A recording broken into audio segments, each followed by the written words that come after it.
La première grande mention des Amazones en combat date de 1727, lors de la bataille de Savi, un événement clé dans l'expansion du Dahomey sous le règne du roi Agaja. À cette époque, le royaume cherchait à consolider son emprise sur la région et à dominer le commerce des esclaves en s'emparant des ports stratégiques détenus par le royaume de Ouida.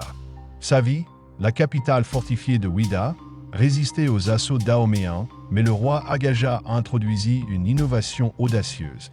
Il envoya les premières unités de combattantes féminines en éclaireuses et en assaillantes de première ligne.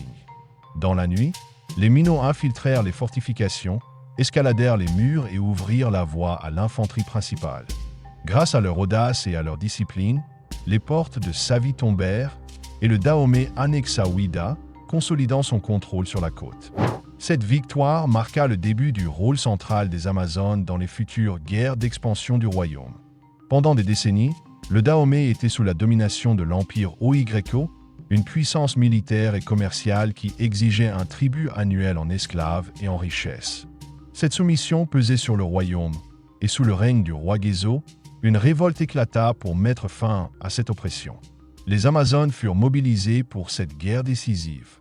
Contrairement au conflit précédent, il ne s'agissait pas d'une conquête, mais d'une lutte existentielle. En 1823, la bataille décisive eut lieu contre l'armée d'Oigreco, bien équipée et supérieure en nombre. Les Dahoméens utilisèrent une tactique de harcèlement et d'embuscade dirigée par les Gbeto et les Guloanto. L'objectif était d'attirer l'ennemi dans un terrain défavorable avant de l'encercler. Lorsque la bataille principale éclata, les Nyeploanto, faucheuses, menèrent des charges impitoyables, semant la terreur dans les rangs adverses.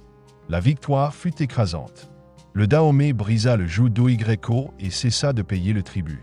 Cette bataille transforma les Amazones en figures emblématiques de la libération du royaume, prouvant que rien ne pouvait les arrêter.